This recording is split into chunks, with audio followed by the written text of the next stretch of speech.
Bobby Ingram, Curtis Ennis. Know that we been loyal way back from the beginning.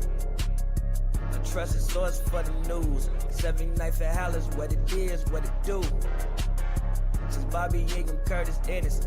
Know that we been loyal even when we wasn't winning. A trusted source for the news. 79th at Halas in your ears, for you. Awesome. The Bears.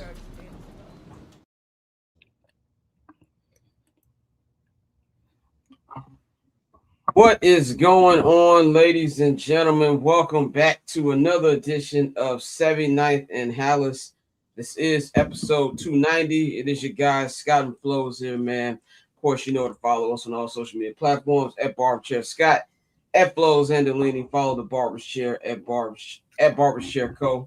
And follow 79th and Halas at 79th and Halas, man. All of those links are in the description box, man. My personal YouTube page as well, the Patreon, all of that good stuff, man. But we are back here for another week. This is the longest that this podcast has run, and it is 11-year history now because they have never won a playoff game since 5 years before we actually came up with the idea of the podcast. So this is uncharted territory. Usually we're not doing nothing right now when it comes to the show, but we are here to recap last Saturday's incredible game against the Green Bay Packers, and we're going to talk about some other stuff that's been going on in Bears world, and also previewing this weekend's divisional playoff game at Soldier Field, where the Bears be welcoming former foe, NFC North foe Matthew Stafford, or Stat Padford as we so lovingly call him on this platform, and the Los Angeles Rams, aka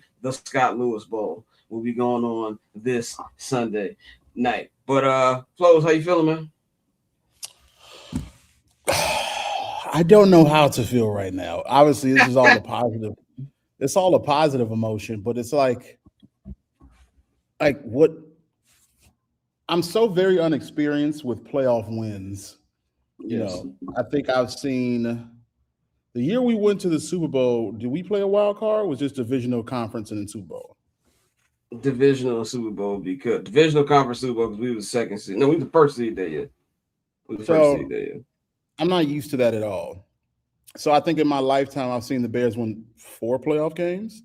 Divisional of that 2006 divisional conference, and then 2011 or 2010, whatever it was, they won the 2010 they beat the Seahawks in the divisional. Yeah. And so now I've seen 4 playoff wins. So that's not something that happens common. So now I'm like, is it just necessarily hope or just like, that feeling like what? Damn, like even now I'm struggling with the feeling. It's just the fact that I know that the Bears have a chance. Like I look at every single team that's left in the playoffs right now, and I think to myself, there is a world that the Bears can beat every single one of these teams. Now, it does get exponentially harder with each round, and there are plenty of teams I'm like, that's difficult. But a lot of that was based on the fact that, man, they had to get past their mortal enemy. And what you got to realize is that getting past a division foe who's dominated you for almost 3 decades is difficult in of itself. And I think that has more mental blocks than anything. But I look at the offense, I'm like, yeah, man, they scored 31 points, the vast majority in the fourth. That lets you know they can score. But part of that is just, man, for some reason you play the Packers and it's just a lot of mental mistakes that plague it. But now you're past that. That monkey's off your back. And now in the all-time playoff record, the Bears are 2-1 against them. You know, like that. Like so, it just shows you how much. So they won the World War II Classic. I didn't know we won that one. Right. So that lets you know like how much things have changed between them and how much this represents a literal monkey off your back. But I'm looking at the Rams, the Niners, the Seahawks, the Texans, the Patriots, the Broncos, the Bills, and the teams that like Patriots obviously are probably the best team that are in right now. The Bills are a team who have had so many chances as getting there, but could never really make it that final push to get to the Super Bowl.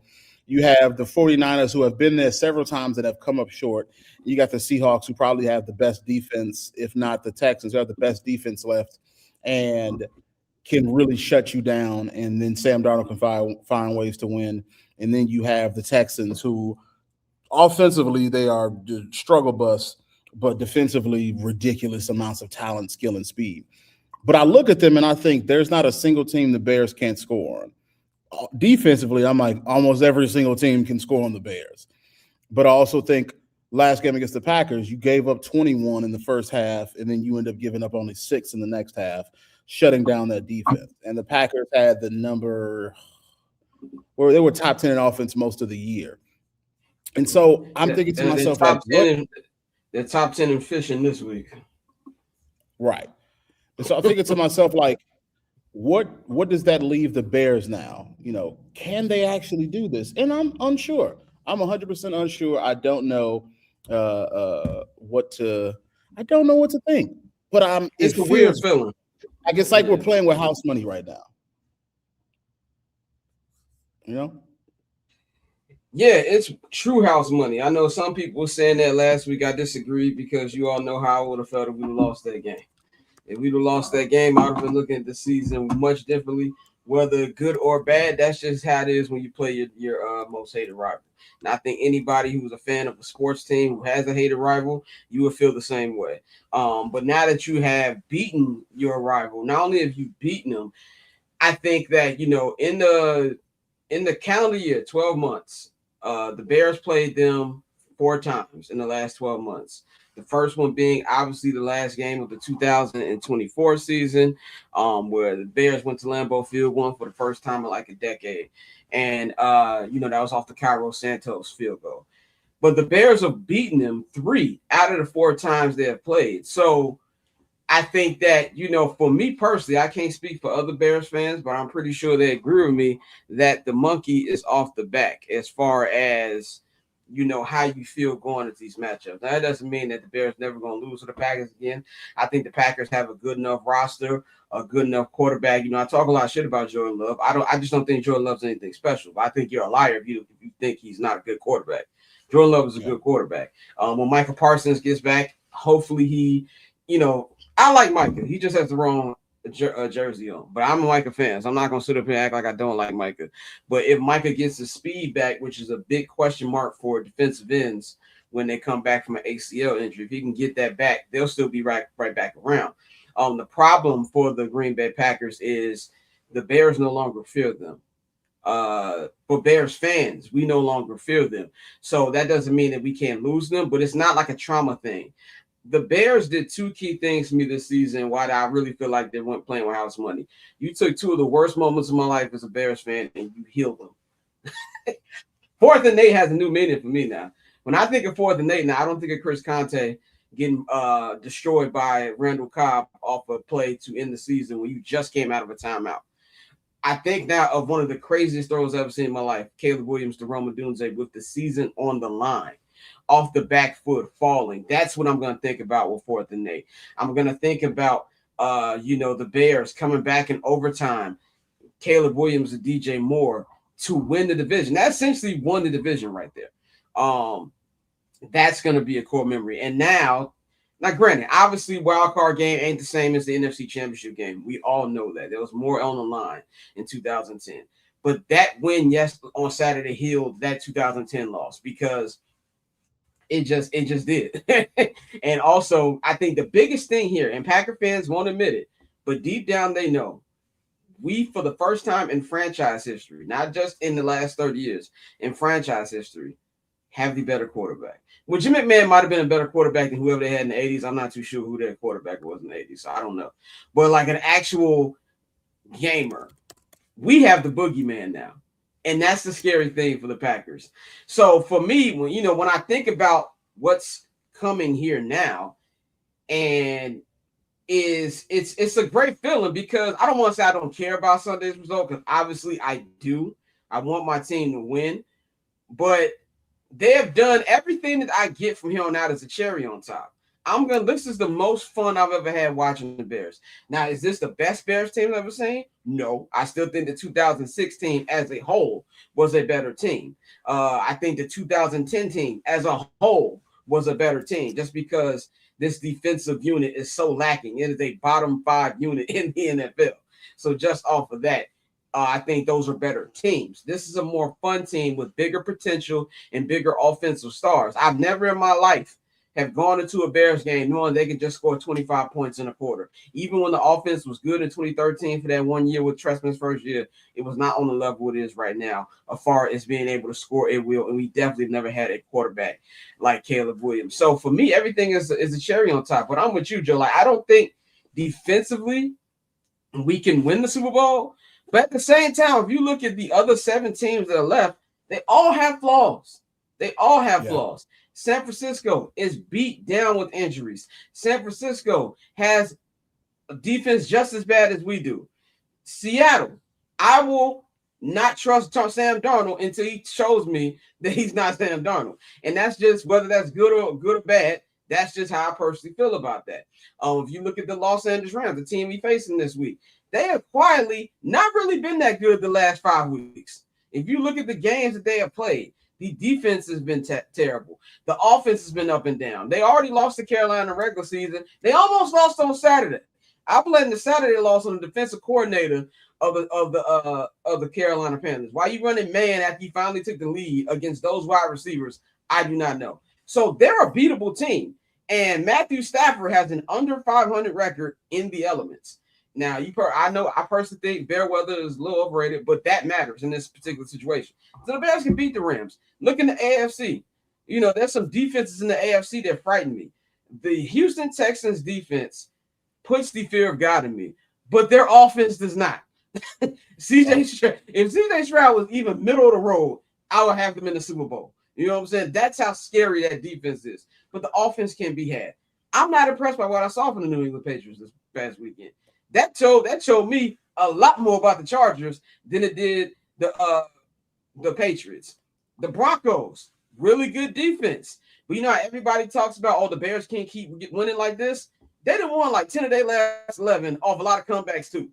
They can't win like that either. And I still think Bo Nix has an extreme bozo gene. I cannot describe what it is, but that's just how it is with him. Josh Allen's fighting for his life. Josh Allen is fighting for his life on that team right now. It's Josh Allen FC. That's who the Buffalo Bills are right now. So if you look across the league, all these guys can be gotten. So yes, I do believe the Bears have a legitimate chance. Whether they do that or not, they have a chance. And one thing I love is that Ben Johnson believes, these players believe. He said last week, be prepared to play 5 weeks. They're not thinking about this as we're playing with house money or this is our next year. And I know I've been telling people last couple days, they kind of remind me of the 2015 Cubs. This is the NFL, bro. We don't know what's going to happen next year. And even though we had injuries this year, I think on the offensive side of the ball, for the most part, the Bears have had a lot of injury luck. You don't know if that's going to carry on next year. So I just want the Bears to take full advantage of this opportunity. I do believe they're going to take full advantage of the opportunity. And one thing about these comeback wins that nobody's bringing up, that's going to start psychologically messing with teams. Because then they're going to feel like they can't mess up. If you even give the Bears a window of hope, they're going to come back. But I'm going to say this, that I want to recap Saturday since we didn't really get to talk about the game in full. And it was cold outside. We did our post game. One thing about the Bears that I feel could be coming, the offense has not had a complete game since I believe week 3 against Dallas. Mm-hmm. And I loved how the defense played in the second half. Defense is the reason that Bears won that game. Like we can be, I don't know, DA switched his whole game plan in the second half. One of my homies said the other day, could think about what the story would have been if the Bears would have just recovered one of those 3 strips they had. The fact that they gave up 27 points, didn't get any turnovers, still won, tells me a lot. So I just feel like there's going to be a game where it's all going to click for the Bears.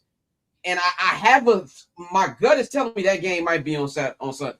But let's talk about the game because we can get to actually talk about the game. John, just tell me about the experience because that was a special night for not just the Bears, but I think it's Chicago sports. We were there.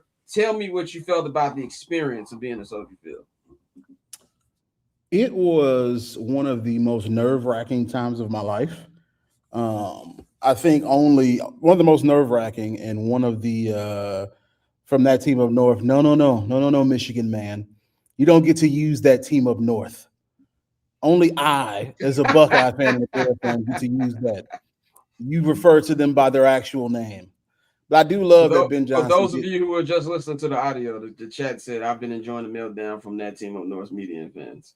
And that's Orla, who's a Michigan fan. And if you know anything about college football, you know that it's damn the most of the time, but especially during rivalry, you don't refer to Michigan by name. You scratch out your M's. You call them that team up north, the team up north, several things. But going back to how it felt, it was one of the most nerve-wracking and one of the greatest times of my life. Bear in mind, I've seen the Bears go to the Super Bowl before. But I was 14 years old when that happened, versus now where I'm 35 years old, and having seen how the Chargers are firing Greg Roman. It's good for them. But having seen, they should have been did that. Should have been did it. But seeing how the fans were. I mean, I got there. Scott got there probably almost 4 hours ahead. I got there at 3:30. I was too nervous, bro. I got there at 4:10, 4:15. So about 3 hours ahead, 4 hours for Scott. And typically you get there that early. There's plenty of parks in the parking lot. Tailgating is, it's coming along, but not as many people are normally there. I got there, almost every park was taken. I'm like, holy shit. Like, I'm glad I got here early enough, or I'd have been parking at the top lot, which is annoying to walk up and down. And then just seeing the atmosphere, it wasn't full of people who were terrified or who were scared. It was full of people who were happy to be here. And I saw Packers fans be quiet walking in. That was the biggest thing. It's like, I think what Packers fans, I got a little historical anecdote to go with it, but it's like when someone oppresses, one nation oppresses another nation for so long, eventually that other nation rises up against them, takes them down, fights them. And I saw that on the faces of Green Bay Packers fans. It's like, we have beat up, talk shit about the Bears for 2 decades. Even the wins they got against us, they're like, all right, that's cool. We know what's going to happen. We know when the manager's going to take them down. And for the first time in my lifetime, they felt dread. They felt dread that, man, we could lose this. They even went up, and then they made the mistake of being up 21-3, talking shit, posting videos, ESPN Milwaukee. I told y'all, boy, Jordan loved that dude. And in the end, to lose it all, and to see their faces, to see how tired they look, to see how downtrodden. I'm like, this is energy for me. This is like manna from heaven to see that happens, because at the end of the day, this is what sports is about. I know people were getting on, off certain things within the media, but this is what it's all about. It's all about having these experiences between two teams, because rivalry just breeds the best out of it. It breeds the storylines, because not only is football about the sport, it's about the storyline that comes with it. And hearing the stadium shake with an eruption of 60,000 plus people there was just insane. And then after the game won, because typically what happens, even after a comeback, the Bears beat the Packers in, what was that? Was that week 16? Week 16, yeah. 14? It was week 16. Week 14 was Lambeau. Week 16 was DJ right. Moore. After that win, within about 3 minutes, people started to head out. Everybody stayed there, interacted with the players down there, just soaking it up. Me and Scott walked onto the field. I'm just like, wow, look where I'm at. Look what's happening. This is the longest we've ever covered the Bears in a singular season. And to see the joy on fans' faces, I know, one, this is a successful season without a doubt. And I know some people might look at it as, oh man, you're holding them back. You're not being as hopeful as you can. No. I think they have the offense to beat anybody. It's always just concerned. Yeah, talking shit. They talk so much shit. But it's always just like, how can we be realistic? If the Bears had the 2018 Bears defense, I'd be like, they're going to win the Super Bowl. If they had the 2005 Bears defense, I'm like, they're going to steamroll everybody in the Super Bowl. Yeah, and 100%. Yeah. And so now it's just like, if you got 06, bro, it'd have been unfair. I'm not gonna lie. We had literally almost the best of everything at every position. We'd be blowing people out, bro. It would be blowout. It would be like 85, but like supercharged. Think about it. The Bears were beating folks 24-0. Imagine if that team had a passing offense. Now, back in those days, running offense was the best. But imagine that. And you'd have had that special teams unit too, with Devin Hester, Robbie Gold. I just think about in the Super Bowl, the Bears beat Patriots 46-10, 85. and they had no good passing offense. They had the best running offense we've ever seen. But I'm like, so yeah, anywho, I say all that to say it was the greatest day of my life by far. And that's how much the Bears mean to. The only thing that will bring me more joy is the birth of my child in June. So man, I loved it. Yeah, for me personally, I'm just talking about me personally because I feel like in a couple years from now, we'll know how to rank this in the pantheon of great Chicago sports nights. But I do believe there's a good chance we can look at this night like that's where it all changed for the franchise. Like maybe 5 years from now, what's it, 2026, year 2031, maybe we got 2 Super Bowls by then, God willing. We could be like, yo, that's the season that changed everything. That might be the season that you look at like, oh man, that's when it was fun. And not to say that it's not going to be fun going forward, but next year, extreme expectation hits. Next year, I expect next year's training camp to be the most busy training camp, fan-wise, traffic-wise, ever. Like, in all the training camps we've done what? 5 training camps, 4 training camps at the point. They've all been pretty packed. This summer is going to be a whole nother thing. So, but for me personally, greatest night of my life as a sports fan. Bar none. Yeah. Bar none. Now, the first ever sports night I can ever remember in my life as a sports fan was 1997 Steve Kerr shot over the Houston, over the Utah Jazz. That's the first ever sports night I can remember as a kid with anything, with me actually feeling good. I remember my mama telling me move away from the window because dudes were shooting outside after that because do you remember when I thought that Tony Kukoc made a game winner? Because I didn't really understand game winners at the time because he stole it. That was you? That was you who said that? Okay. I thought so I started thinking logistically. I was like, well, the game winner was Tony Kukoc. He stole the ball and Robin stole the ball, passed it him, he dunked. That was the game winner, not realizing it's what point. Did Robin steal it or was it Scotty who stole it? Oh no, Scotty stole it, hit it off the ground, pushed it to Kukoc. Who had the last? I'm not even sure the clock was still going at that point. But, I mistakenly thought. This is Steve, by the way, who just posted that. Steve texted me like, "Hey man, which put Steve's back put Steve's back up because Steve has a grind." Born Divine. Oh yeah, we are Gervon Dexter's biggest op. He's Bavon. All I know is Gervon Dexter stinks. 2nd round pick to total bust, the worst starting lineman on the team. With respect to him as a person, because I've had very good conversations. Right, yeah. Gervon is cool, but you are correct. He's a cool person. I think 100%. I think he is a good depth piece. I do not think he is a starting defensive lineman. Somebody posted. I think this whole year will be better when there's a dog on the other side of Tez. You're gonna think about these guys so much differently if there's a dog on the other side of Tez. Because on top of that, like I look at the Bears' offensive line, that interior, everything is full of dogs. Down there, right's a dog, Joe Tooney's a dog, Drew Dalman's a dog, all dogs. And so the Bears need that same thing. The biggest surprise since the White Sox won. That's very true. No. The White Sox were predicted to finish 4th in the AL Central that year. Who was that just posted that? Oh yeah, we gotta. Yeah, that's our cousin. He's a Packer fan. Our cousin Gary, who is a Packers fan. Welcome, Gary. Welcome to Good, Better, Best. Austin Booker is going to be a very good player. I don't know. You know why I love Book? Book was talking that shit. He was like, "Them niggas ain't do nothing." When we hit Jordan Love, he said they had a problem. They should have did something. But what I was saying about the night was, so he randomly has 5 sacks this year. I'm like, you barely played until like the last half. So Mike said he had a tackle for loss. Very valid question. I do not know. But like what I was saying, so 97 was my first night as a sports fan, remembering a big night. But I think if I was just at home watching it, it would have been amazing. But being in the building from the beginning of the day where there was nobody in there, when I got to Soldier Field, it was so early, they weren't even passing out the playoff towels yet. The media will call was still closed.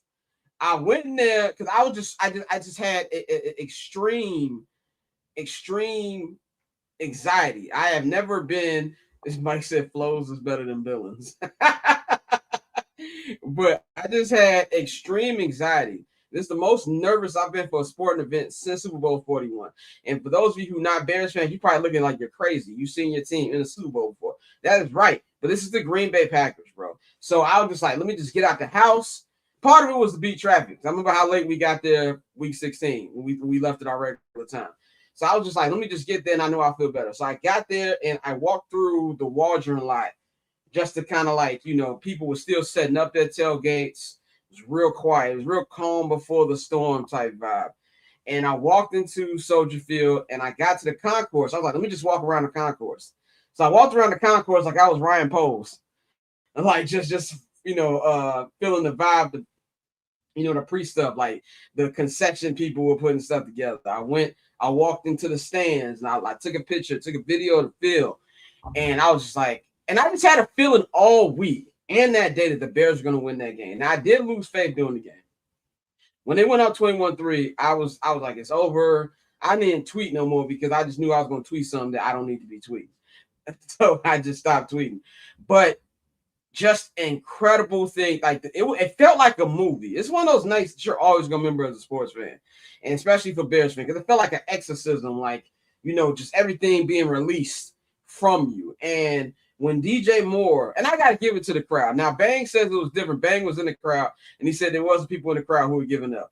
But from what it looked like on TV and from in the press box, that the crowd was always lively. It wasn't really like any super, super, super dead periods in the game to me. And when that field goal missed, that's just like, oh, they opened this up for him. You know what I'm saying? And the thing was when DJ Moore scored that touchdown, it was like, oh, he did it again. But my number one thing, Joe, I told you, I was like, there's too much time left on the clock. I was petrified. But on that 3rd and 15, and by the way, that delayed game saved their ass. I believe if it was 3 and 10, Jordan Love probably connects. That extra 5 yards saved the Bears. And when he was waiting so long, and when the ball's in the air, I said this on my show yesterday, I felt like that ball's in the air for 30 minutes. And I had every type of, feeling in my head. I started thinking about 55-14 when the Bears could have clinched the division in 2013. I started thinking about 4th and 8. I thought about the Bears being up 17-0 during Khalil Mack's first game and Aaron Rodgers coming out the locker room like the Undertaker. All that stuff started coming. And then if there was 5 minutes left, I'd have been tight at Kyler for dropping that ball. But I think he just tapped it down because it was the end of the game. It's like the whole building, it shook. I lived in Los Angeles for 10 years. I know what an earthquake feels like. That felt like an earthquake. And, shout out our guy, Adam Johns. He posted a video on his Instagram of his water shaking. Al Michaels said on a call, Al Michaels like, look, I've covered 31 games in this stadium. He said, I did the 86 World Series where it literally got stopped because of earthquake. I ain't never felt nothing like this.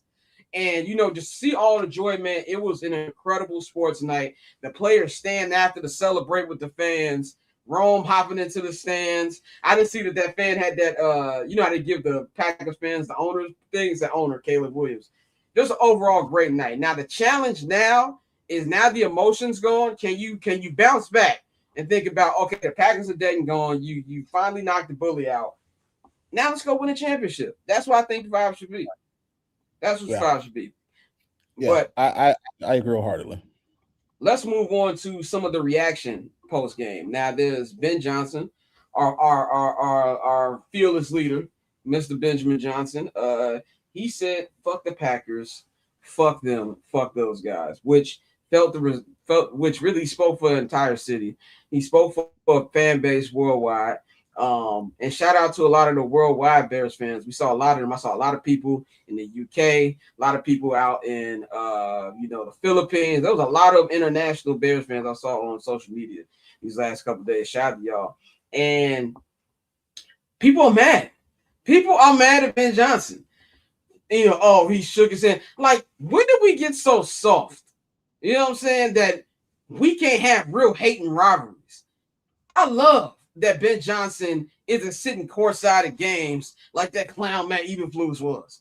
I'm glad he's not doing that. And you know why LaFleur was doing that? Because LaFleur knew that he owned him. Okay, it's like he was sonning Eberflus. Ben not going for none of that. I love that we can finally voice that we hate you. And I think Packers fans, Packers players, former Packer players, they're also stunned that we can fight now. It's like when a bully.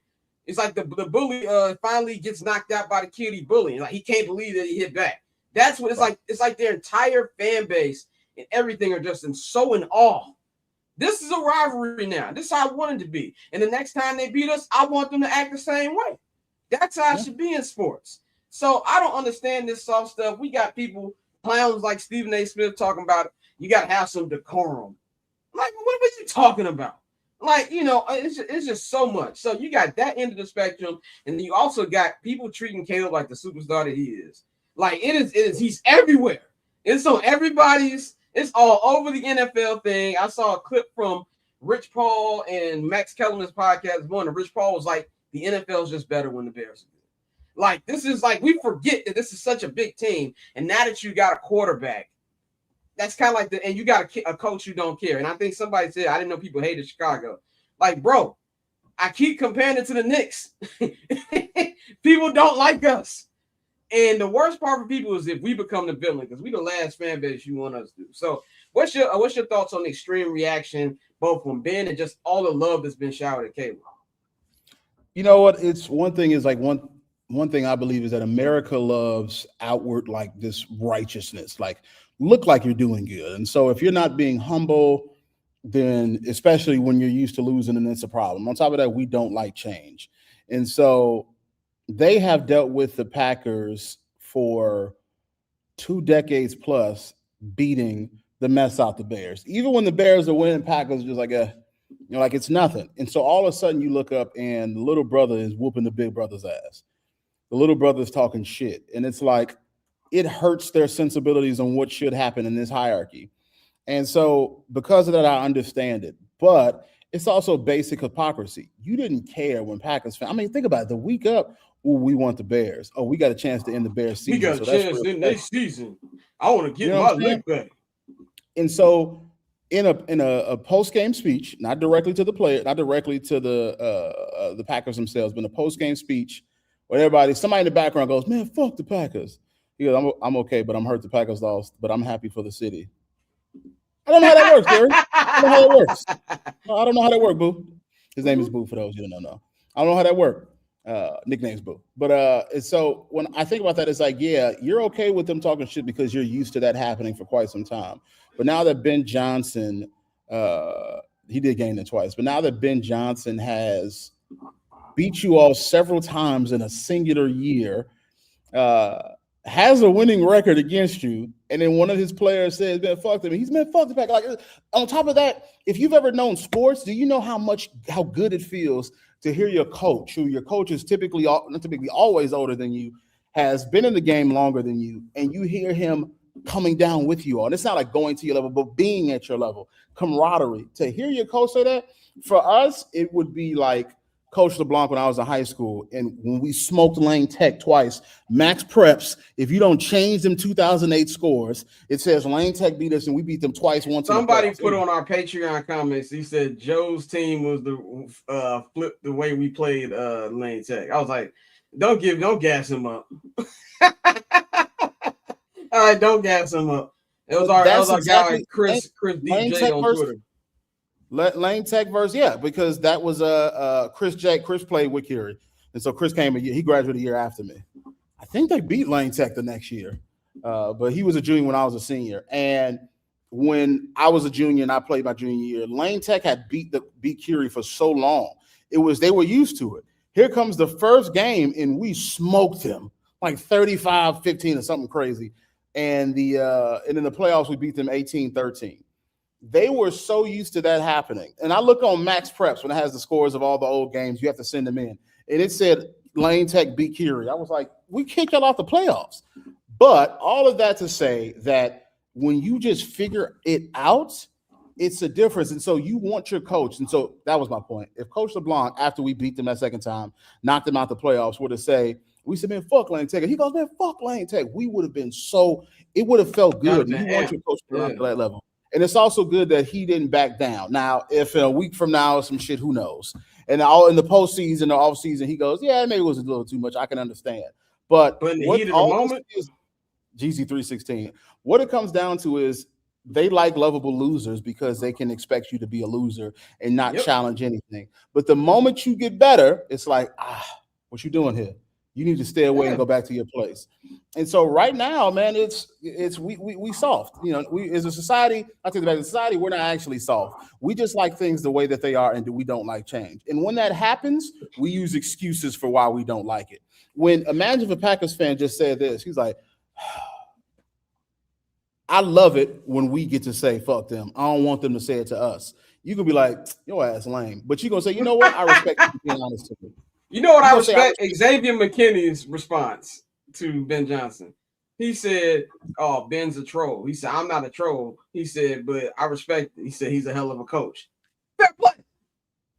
Fair play. You know what I'm saying? And even if you'd be like, "Man, fuck him," still fair play. I like it. That's rivalry stuff. And also you have to realize is that the Packers and the Bears are a legitimate rivalry. Like, for instance, the White Sox with the Cubs, that's not a rivalry. It's not a rivalry. It's a rivalry between fans, but that ain't a real rivalry. Like, when the Cubs won the World Series, I was happy as hell for our mother. Like, I didn't go, oh, God. Like, when the Packers won the Super Bowl, I was like, this is some bullshit. Upset. Clearly upset. When Michigan won the national championship, I was like, niggas can't do nothing right and beat them. But when the Cubs won, I was like, oh, hey, man. You know, for the Cubs won, I was like, man, good job, Northside. I'm not rooting for the Cubs. I don't like them. You know why the Red Sox-Yankees rivalry stinks right now? Because niggas ain't squabbling like they used to. I don't want A-Rod was fighting Baratek. Pedro took an old man and threw him on the mound. Dave Chappelle, he just got it. That nigga. He just got that. But also, it reminds me, before I forget, it reminds me of, it was last year when Michigan beat Ohio State at the Shoe. And Michigan stormed the field, was sitting in the middle of the field, talking hella shit, fighting players. And Ryan did he could lost control. Jack Sawyer walks by him. He's like, Jack Sawyer, what happened? Jack Sawyer just ignores him.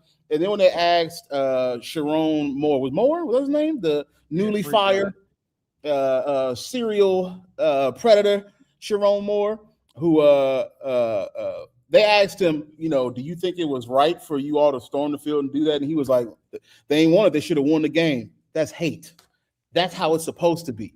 He made no excuses. He's like, no, nigga, you better stop us. And what happened the moment we beat them niggas' ass this year? Jumped in they freaking stands. And while they sitting there protecting the M, they're going to touch our M. We in the stands with your fans, nigga. We in the stands with our boys who came. Brutus is on there crossing out the M in the end zone because that's what it's supposed to be. That's what it's supposed to be. That's rivalry. And whether people like it or not, if sports was 100% cordial and nice all the time, you'd hate it. Yes. You'd hate it. Exactly.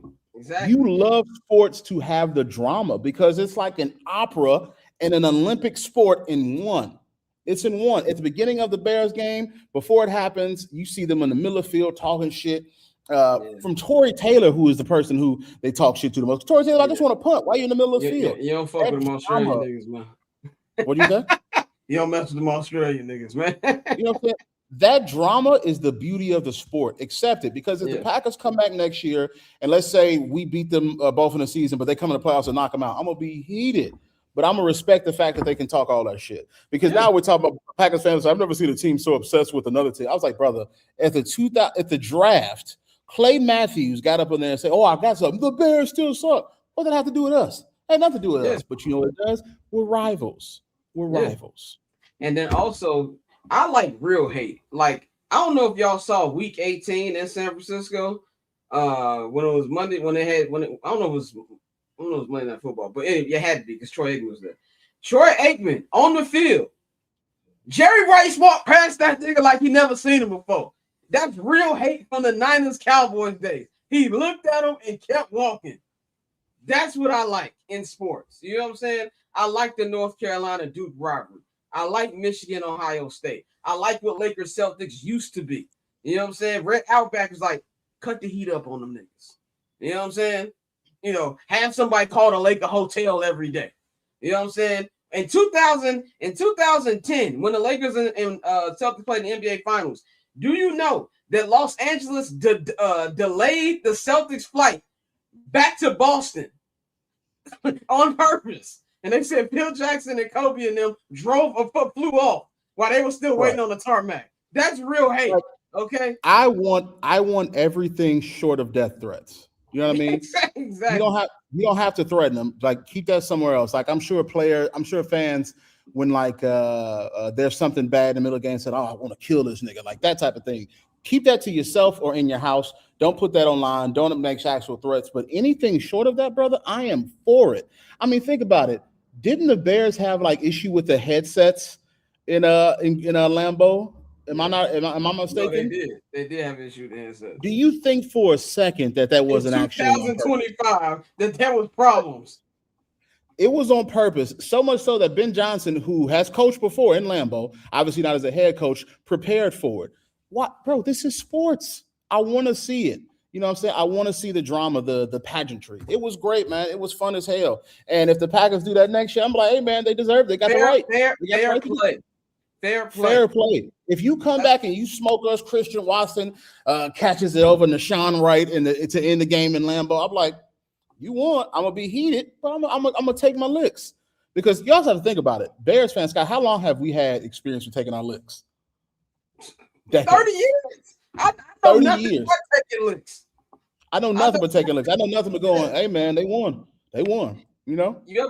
I'm trying to see, what was that? That was a video. I think the Lakers had beat the Celtics in like game 2 of the NBA Finals, and KG was looking across the court, and he just did this, like, bet. It's real rivalry. And also, I was saying this about the rivalry. Detroit and Minnesota. Shut up while grown folks talking. Okay? Order has been restored. We the only franchises that matter. We built this. Y'all sit over there and play at the kids' table. Okay?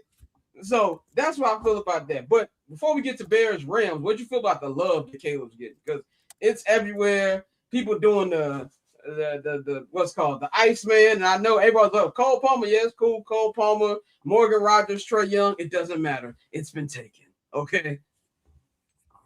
Here's the thing: is that a football quarterback, if they're extremely popular, can be just as popular as can be near the popularity of some of the biggest stars in the Prem and the Champions League.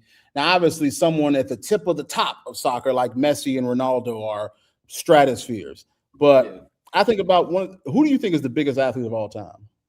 Biggest, Michael Jordan. Michael Jordan. So that's to say that obviously football is different, but an American athlete can be that big. I don't know how big Caleb's will get. Like PSG jerseys have a Jordan logo on it. It's Michael Jordan. Which is just it's the fact that there was not social media, not internet, not internet, and to see he's that big is just nuts. But it just goes to show that yes, Caleb can get big. He can become a superstar. But seeing people celebrate a Bears quarterback is odd as hell. It's odd as hell to me. Cameron was like, that boy cold. And I was like, what? I don't know. It's like, this is so odd. Like, me and Scott are going to sound like an abused spouse. An abused spouse who leaves their wife, who leaves their husband, and they meet a true love. And now their girlfriend or their boyfriend at the time is loving to them, cares for them. And you're like, huh? And I have on my own personal experience. Me, my ex, whatever, she cool, no issues with her. But the love I receive and the help I receive from my fiance, my girl now, is so different that I'm like, now it's to the point where I'm like, should you be doing this? You need help? You know what I mean? Like she's made me lunch every day, and I'm like, I feel so wrong. I need to help you. And she's like, no, I like doing this. What are you talking about? I'm not used to it, so that feels great. And so take that to the sports analogy, where me and Scott are used to just not having anything when it comes to football. Me and Scott have seen literally every single one of our professional sport teams win. I've seen all of mine, including my college team, win. I have seen the Blackhawks win. I have seen the White Sox win. I've seen the Blackhawks win a lot. I've seen the Bulls win a lot. The Wolves have won a lot. In addition to that, the Buckeyes have won 3 in my lifetime. The only one I was waiting on was the Bears. And throughout the time, about all this 35 years of all of these teams winning, the Bears have won 0. And so now all of a sudden, our quarterback is being praised for being cold. Iceman is a name that has stuck. People are saying, man, I want to be a fan of him. There are people who are in whole other countries who maybe or maybe not they were Bears fans. I'm guessing if you're in the UK, you are already a Bears fan because you have struggled with us for a while. But yes. Oh my goodness, Tyler Dunn's hit piece. We got to talk about that hit piece at the beginning of the year, which is even crazier now. And so I say that to say, Chicago Rush for the chip. We have seen literally the freaking sky one. Yeah, the Sky won. The Yeah. Sky won. Like the Cubs won. Cubs on my team, but the Cubs won. I cannot remember a time where this has happened before. And so now and that's the Bears only won a singular playoff game. If they win against the Rams, I'm gonna be like, all bets are off. I don't know what the hell to do anymore. But it's a weird feeling. It's exciting. I'm just overjoyed. I'm happy. We're playing with house money, but eventually it's going to say, man, it's house money to like, man, hell no, win. Yeah. Hell no, win, because you don't know if you're going to get back. After the Bears on the Super Bowl in 2006, it was February 2006, Peanut Tillman looked at Urlacher and said, we're going to be back here. Wrong, nigga. No, you weren't. You never got back there. Very rarely did. In the last 10 years, only two teams have gotten back after losing, the 49ers and the Eagles. And only one of them actually went on to win it, and that was the Eagles. I would say the Chiefs won. Well, the Chiefs, that's right, the Chiefs, but you're right. They originally lost, didn't they? No, they won the first Super Bowl they made. Yeah. Lost the second? Yeah, but you're still kind of right, though, because in 2018, that was his first year as a starter. Right. I mean, they lost in overtime to the Patriots in one of the greatest championship games I've ever seen in my life. Where Brady walked them down. Shout out to that Baltimore Ravens content creator. He called Caleb Walk Him Down Williams. I like that. That's a good nickname. But yeah, I'm with you. It's a new feeling. I feel like Will Ferrell and Talladega Nights. I don't know what to do with my hands. Like that's how I feel when it comes to Caleb Williams and what's his name? Jermaine Jones, who used to play for the Packers. He said it the best on Shady McCoy. He said, "What scares me as a Packers fan, this is the worst that Ben Johnson and Caleb Williams are going to be. Like next year, I believe this offense is going to be diabolical. Okay, You're going to have year 2 of Caleb in this system, year 2 of Ben Johnson as a head coach, year 2 Luther Burden, year 2 Colston Loveland. Come on, man. Colston is incredible. You know, this past Saturday, he's had more yards in a playoff game than Travis Kelce ever had. Yeah, like that's insane. So to see the national view towards him, I love it, and it's even better for me because I remember watching Caleb at USC. The Trojans are LA's professional team, so I saw a lot of Caleb his 2 years at USC, and 2 years ago, the only football team they care about in Southern California. No, they care about the Rams, but it's not as, to me, the 2 biggest football teams in Southern California, 3 biggest football teams in Southern California. Number 1, it's the USC Trojans. Number 2, it is the San Francisco 49ers. Number 3 is the Dallas Cowboys. And then I actually think will be the Raiders. The Rams come in 5. People care about the Angels more than they care about the Chargers. People care about the Angels more than they care about the Chargers. Chargers are the least cared about team in that whole entire state. Okay. But I just love seeing what we're seeing from the reaction from Caleb. And one thing about Caleb, he don't let it get to his head. Because Caleb was in Carl's Jr. commercials in college. He had a condo downtown LA in college.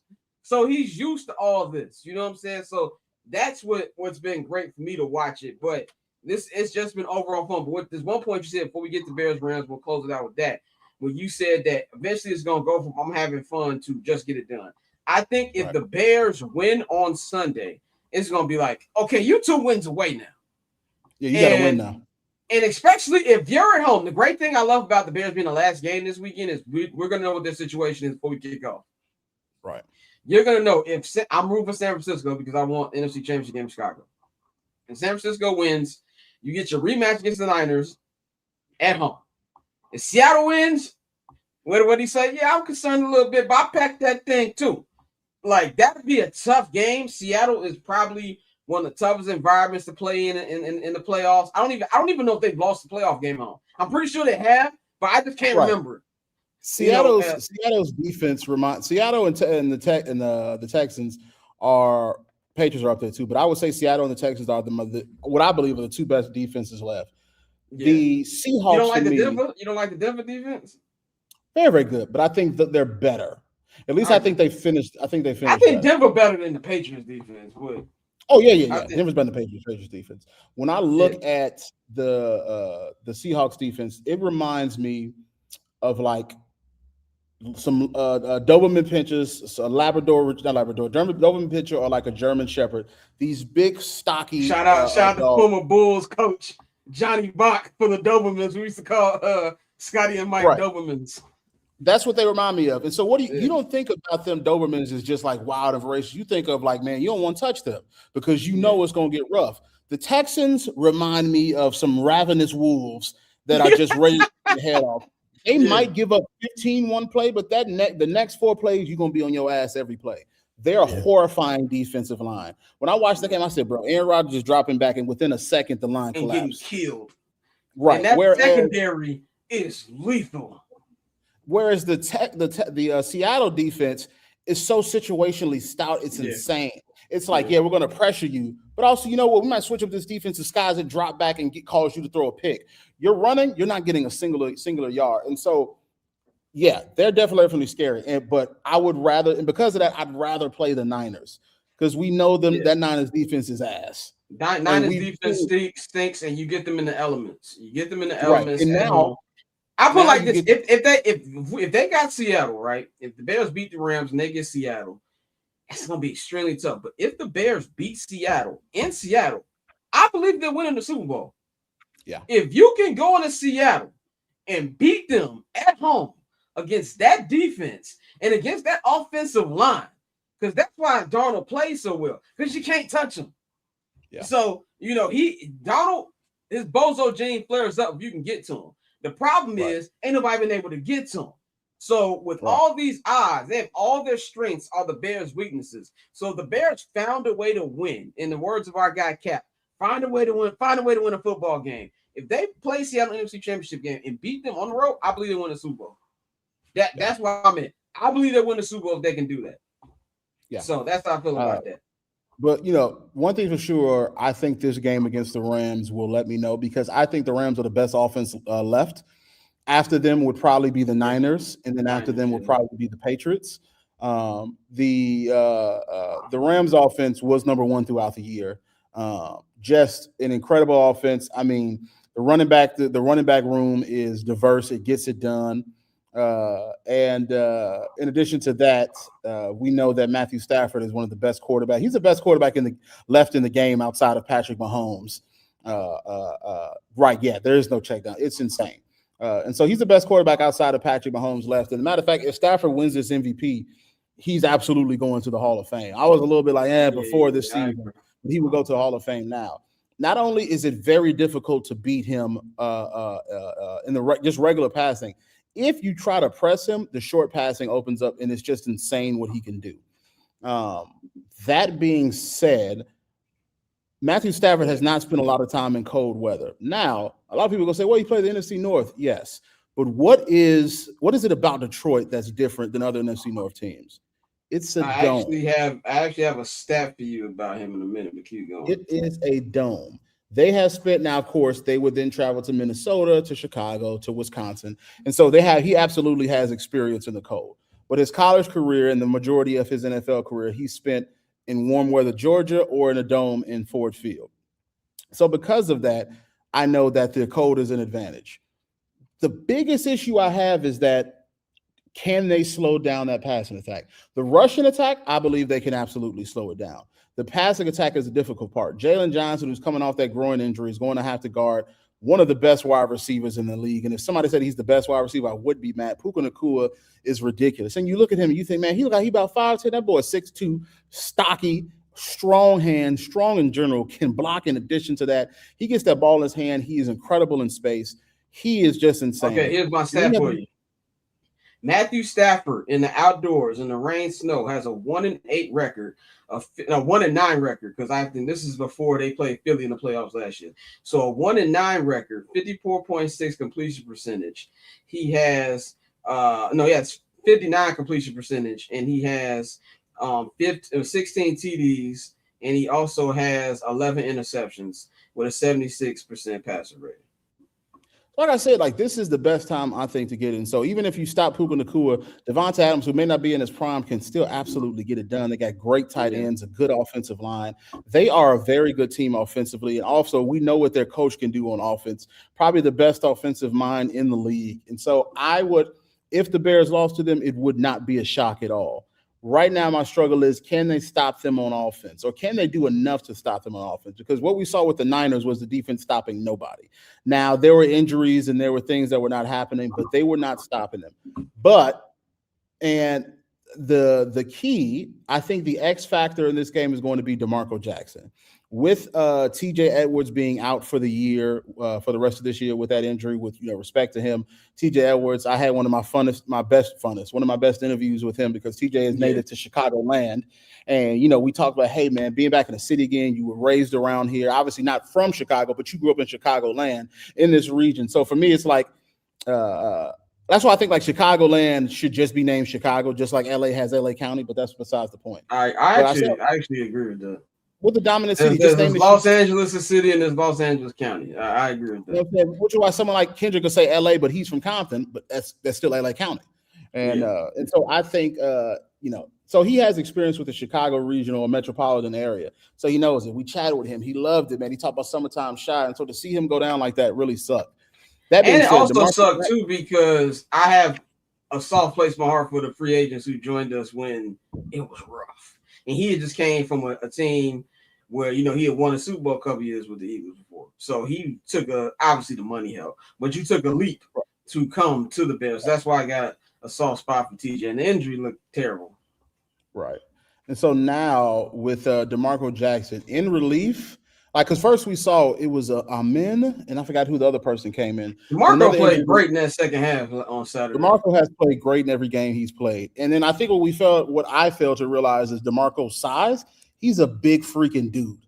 Yeah. And DeMarco, I think, is like 26, 27 years old. He played at Appalachian State. And he was a very, very good player in college. And he was a 5th-round pick for the Saints. And I'm pretty sure he spent most of his career just being behind in special teams. But he was named Defensive Player of the Week in Week 15. And I think he's just been really good at relief. This is not me saying he's the long-term solution. No. But I think right now he's on a great streak. And I think if he plays his position well, that could be the reason that they win. I expect Tremaine Edmonds to get the job done. Tremaine Edmonds might not be the best when it comes to coverage, but Tremaine Edmonds knows how to command his area. Man coverage, but he's good in zone. He knows how to hit the hole and blitz. I think DeMarco will be the X factor. Kyler, another week under his belt of rest and also of training, improves. You start to see more, because what I think that they missed with C.J. Gardner-Johnson, with his ability to get to the quarterback, his ability to just control that first 5 yards near the line of scrimmage, Kyler makes up with just being a cover-to-cover cornerback. And so I'm looking forward to that. And I think my 2 X factors will be Nashawn Wright and DeMarco Jackson. If they have good games, I find it hard to see the Bears not winning. So, yeah. Okay, this is a good stat right here from Ed J. Rollins on YouTube. I didn't know this stat. He said, I'm late, not sure this was said already, but 5 of the last 6 teams to eliminate the Packers have gone to the Super Bowl. That is what we call a fun fact. Joseph says Kyler Gordon being back is so important. He is amazing to run. Just his presence last weekend was incredible. Same thing with Rome, because Rome made the play to save the season. You know what I'm saying? So I'm expecting I think the thing for the Bears for me is I think the biggest blow is going to be Ozzie Trapilio. He had the patella injury. That's 6 to 12 months. Let's hope it's in the 6-month range and not the 12-month range, because if it's 12, he's all out for all of next year. So Theo Benedict, he's going to be starting on Sunday. Now, I'd much rather have Theo there than Braxton Jones, but Theo ain't been good either. So and that's going to be an issue for me. Right. I don't know if Jared Verse plays on both sides of the line. I can't really think in my head right now, but Jared Verse is a very, very terrifying man on the defensive line. Yes, he is. Putting that fan down, getting that 3-point and blitzing. And let's thank the Lord above that Aaron Donald is retired. Man, Aaron Donald here, I might say, that's going to be a loss. If AD was there, I'm like, I don't know if we're scoring 15 points. Yeah. But, Jared Verse being there is probably the one thing I'm like, that's a bit difficult. Yeah. But I do think the Bears absolutely have what it takes to beat all of them. Jared Verse, he can wreck it. He can absolutely wreck it. Yeah, I'm going to say that's going to be – but I do think the offensive line coach Ben Johnson, Declan Doyle. I think they're going to come. Oh, Mike Tomlin is leaving. That's not really shocking. Well, so they doing a mutual. They doing a mutual leaving thing. Said Adam Scheffler just tweeted it, and apparently it looks like Mike Tomlin, after a historic 19-run season, Mike Tomlin just informed the team that he is stepping down. Yeah, you know what that was. Yeah, that is. We want to fire you, but you've been here too long, so we gonna mutually do it. So that's big. So two of the longest tenured coaches, Mike Tomlin and John Harbaugh, both gone. I wonder if Mike Tomlin even coaches again, because obviously we know John Harbaugh is going to coach again. There's been rumors, not Jets, but Giants, Dolphins. Some people even said that, maybe the Packers, if they did get rid of Fleur. Yeah, exactly. Joseph in the chat. He getting the John Paxson treatment. Remember people thought John Paxson got fired? No. You still see him at the United Center. But, yeah, man, shout out to Mike Tomlin, one of my favorite coaches. But long overdue. I ain't gonna lie. They ain't won a playoff game since 2017. That type of shit is unacceptable in Pittsburgh. Some franchises have higher standards. The Steelers are one of those. So, but my thing on this, and then we're gonna give our picks and we're gonna wrap this up. Shout out to everybody. We got 1,000 people in the chat. Shout out to everybody watching on YouTube, on Twitter, all that. I do believe that Dan Rozier, our offensive line coach, and Declan Doyle are going to put together a good enough plan to try to at least make things easier for Theo and try to make it a little better on that left side. But to me, I think that another week of practice for Rome Odunze, Kyler Gordon is going to come off amazingly. It looks like, I won't say it looks like, we don't know, but I would assume that CJ Gardner-Johnson will be out of concussion protocol and he'll be able to play on Sunday, which would be a big boost. Nick McLeod was getting his ass whooped on Saturday, so I do not want to see that on there. But I just got a feeling this game to me feels weird because I feel like a lot of people are expecting a lot of fireworks, a lot of points being scored. That's a good point. Theo is good in the run game. That's another thing. The run game's got dedicated to that. I feel like this is going to be a weird game. And I feel like this is going to be a game where the Bears defense, the Bears are going to play as close to a complete game as we've seen. That's just my bold prediction. So I'm going to roll my bold prediction. My bold prediction, Bears win 28-24 is my bold prediction. I think that Matthew Stafford throws the Bears 2 of them. And I think Caleb Williams has 3 touchdowns. So I'm going to go 28-24 Bears. And I think that the Niners are going to find a way to beat Seattle. Yeah. It's a division game. The second time they played in 3 weeks. I'm going to say Bears-Niners NFC Championship game at Soldier Field. Shout out to everybody in the chat. Yeah, we did see Tomlin step down. That's huge. Steelers offense is broken. Yeah, I knew that's how I knew that the Texans were gonna murder people yesterday. Bears going 34-7. That would be awesome. The funny thing is, in my head, I have 2 options. It's a Bears blowout win or it's a Rams close win. That's the 2 options in my head. The biggest thing that I think is the issue is that Matthew Stafford is a very good quarterback. He's going to go to the Hall of Fame. He is very good at the blitz. It's just so hard to blitz him because the moment he knows that you're going to send some pressure, it's getting checked or he's finding his first check down person, and that person, someone like Puka Nacua, is going to take that 8 more yards after the initial 2-yard catch. And that's why it's so hard to stop him.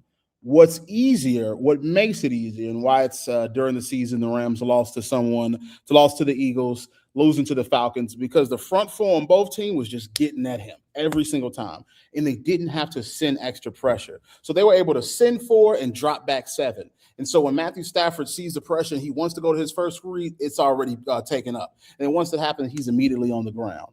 The problem is the Bears' defensive line has not gotten pressure by themselves. And it's not that Dennis Allen doesn't call blitzes. He does call blitzes. But, man, it's like the second half, the defensive line then wakes up and they realize I can blitz the quarterback. So I think the keys to win this are, 1, time of possession. They have like the 13th or 14th ranked run defense. The Bears have a top 3 run defense. They can absolutely stop them. Conversely, the Rams have the top ranked pass offense. as I said before, if they can get pressure with that front four, I think that's the game. The issue is if any team can get pressure with their front four, it boosts up their challenges spectacularly. But my three, that's 3, 4, 5. I can't. I'm just going off the top of my head. What will be the keys? First thing is first. You have to get pressure on Matthew Stafford without having to blitz. You might have to disguise your blitzes. You might have to overload the side. You might have to do something, but you're going to have to get those front four, whether it's Andrew Billings, Grady Jarrett, Javon Dexter, Steve's Op, and then Austin Booker, and then, of course, obviously Montez Sweat. They have to get pressure on their own. If they could do that, that boosted their challenge. Next, you're going to have to deal with that turbo motion. What I mean by that is the Rams love to motion 1,000 people at one time. And that motion is what allows all of them to get separation. You have to going to be able, they need to score early. Sure. But I think you're going to have to be able to communicate. It's going to have to be DeMarco talking to Tremaine talking to Jalen talking to Byard then talking to Kyler then talking to Jaquan. It's going to have to just be movement. Okay, I see them. We got 38 of somebody's coming out the backfield. Stafford's looking to his tight end. You're going to have to be able to do that. And that's what I saw against the Packers. They started breaking out and they were communicating efficiently. So when they're throwing a screen, when they're throwing a dump-off pass, when they're reverting it to a run, when they're shifting the protection, I saw them do that. I saw them communicate, and I think that's one of the biggest reasons they won. So you have to deal with getting pressure with your front four, dealing with the turbo motion from their offense because they're going to motion every play. Bear in mind, the Bears like to motion every play too. That's why they're two of the best offensive right now because the Bears love to motion. Ben Johnson loves that motion. After that, time of possession. You're going to need to utilize time of possession, long drives. I don't care if Caleb throws for 150 and has a touchdown. If Monangai and Swift account for 250 or 300 yards. That needs to happen. You do that, I think they win the game. And then outside of that, I think it's time for Caleb to actually not spread the ball around. I think Caleb should look to his security blankets this game. And I talked about that early in the season, but find your core guys. Right. A heavy dose of DJ Moore and Colston Loveland. And then when they're boxed up, relying on Luther Burden.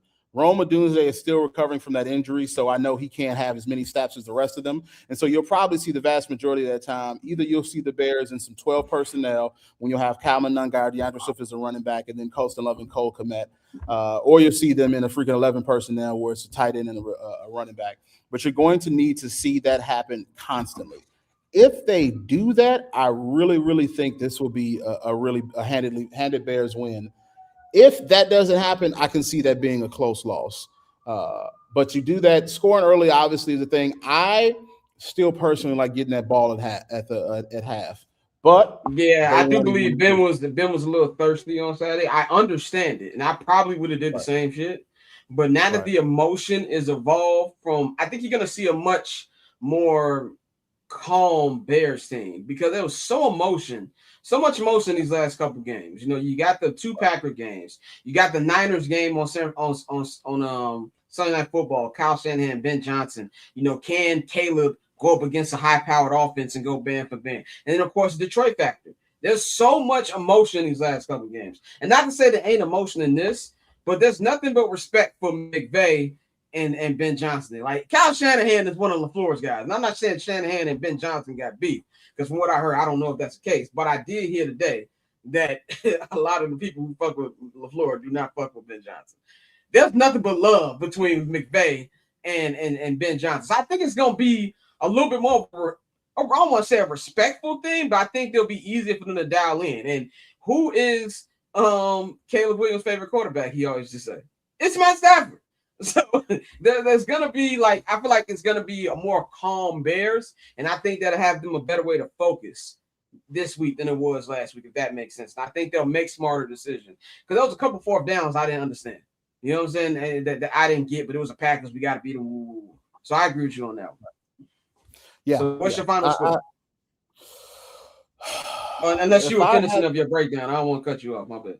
No. That is my breakdown. I think those are the keys to the game. And I think obviously the code affects quarterbacks who are not used to it. Because imagine you're used to being between the 60s and the 70s or the 50s and the 70s. And then all of a sudden you're back in 10 o'clock. You're back at 10 degrees. You're back in under that. But I think we're going to see the most complete game from the Bears offense that we've seen since the Dallas game.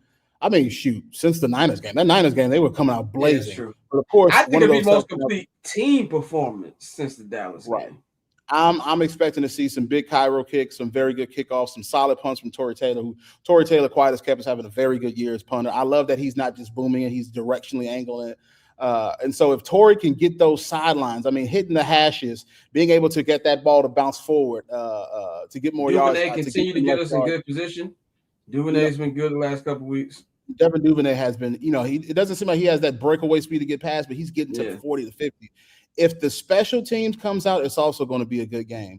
And that's why I said I can see a Bears blowout or a Rams close win. Yeah. Because, again, we are playing with house money. But me and Scott, because we're fans, we've covered the team for 6 years, we can think realistically. You know what I mean? We don't have to be so strong that we can't go, oh, no, they're going to blow it out Bears. No, we can think realistically. And for the first time in a long time, this is not Bears delusion guiding our thought process. The Bears can genuinely beat anybody in this postseason. The issue is that the Bears have yet to find a game where they really come together and they mesh completely in all three phases of the game. Because every good, better, best video you've seen, Ben Johnson says, if we can clean this up, because they know that you clean that up, you beat anybody. And if I'm the Rams, the one thing I would be afraid of is I just feel that avalanche is eventually going to come. And I think Sunday is a great opportunity. We name all the phases. I know this sounds corny, but it's true. The fourth phase, being in Soldier Field, matters. The Bears have turned Soldier Field into a fortress. They have lost 2 games there all season. Okay, and one of them they shouldn't have lost. All right, so both came down to the wire. That's legitimately going to be a fear. And if you are the Los Angeles Rams, this is where all the comebacks helps you. If it's the fourth quarter, let's just say you even up 10, you're not going to feel comfortable. Because, any kind of light, and it could be a light, a big 15-yard Kyle Monunge round. It's going to be an issue. So I feel like there's a lot of mind games that the Rams are going to have to play, but I do believe they got the coach that's equipped to have them ready. And that's, in my opinion, the best coach in the NFL is Sean McVay. Yeah. If he had a consistent amount of players and personnel and also health, I'm sure he would have more than one Super Bowl he has right now. So I'm not going to take them lightly. I mean, Alex Smith just went on, what's that? Hey Adams, and said he thinks they're going to hang 50. I'm like, okay, let's relax here. Yeah. I don't see that happening. But if they were to win, it wouldn't be saying, how we lose to them. No, this is a Super Bowl winning quarterback and a Super Bowl winning coach, and they probably are very MVP. Good at what they do. Probably MVP, probably Hall of Famer. They're very good at what they do. I think this will be a big test. But if they do this, everything changes for the Bears. So my feeling is, unlike last week where I was just nervous the entire week, I feel good. Brother. Yeah. I feel good. I know I can leave Soldier Field in satisfaction. It's not saying I wouldn't be sad if they lost, but I can leave saying, damn, what a great season. What a great amount of hope that they gave to this city. But I also know that it's not done yet. I also know that they have more in the tank to give. Yeah, 100%. And the team believes that as well, man. So that is all we got for y'all. Y'all know you got to roll. I actually got to roll too. Shout out to everybody watching. We got a lot of follows over these last couple weeks. So we appreciate all y'all for tuning in. We got a Caleb Williams shirt. I'm actually going to repost. We dropped also shout out to Tyler I Am True with us on Twitter. He retweeted our podcast, and I was like, because let me just get 1,200 from today. Shout out to him, appreciate it. Shout out to him. But yeah, so shout out to everybody who's been watching. Per usual, I will be at Halas on Thursday. I'm going on Assistance Day. I'm interested to see what DA is going to say about the game plan this week. Declan Doyle is getting rumors is he's going to be getting some interviews. He doesn't call the plays. Declan is very integral part of the Bears' offensive plan. So I'm interested to see what he's going to say.